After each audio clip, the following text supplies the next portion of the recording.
Le parti Force démocratique pour la République, FDR, a vivement contesté les résultats préliminaires des élections législatives au Togo, dénonçant des fraudes généralisées qui, selon eux, ont entaché le processus électoral. C'était lors d'une conférence de presse organisée le lundi 6 mai dernier à Lomé. Le président du parti, Paul Dodji Apevon, remet en question la légitimité du scrutin, affirmant que les irrégularités observées ne font que confirmer une longue tradition de mascarade électorale sous le régime en place. Parmi les principales allégations avancées par les FDR figure le refus d'accès aux salles de vote pour les délégués des candidats de l'opposition malgré la délivrance régulière de mandats, des cas flagrants de bourrage d'urnes dans plusieurs bureaux de vote, ainsi que l'utilisation présumée de bulletins prévotés.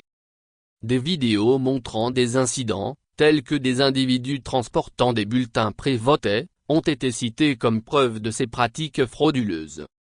Le parti dénonce également des cas de violence à l'encontre des délégués de l'opposition, des électeurs expulsés des bureaux de vote, ainsi que des incidents de manipulation des isoloirs pour influencer les votes en faveur du parti au pouvoir.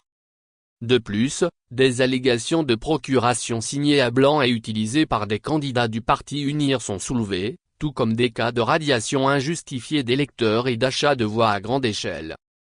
Dans une déclaration liminaire, le parti FDR exprime son indignation face à ces pratiques et met en doute les taux de participation annoncés par la Commission électorale nationale indépendante, CENI, les qualifiant de fantasmagoriques.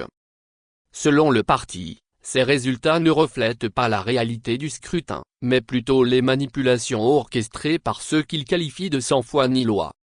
En fin de compte, le parti FDR affirme avoir exposé les failles du système électoral en place au Togo et appelle à une prise de conscience nationale et internationale sur les pratiques antidémocratiques qui persistent dans le pays.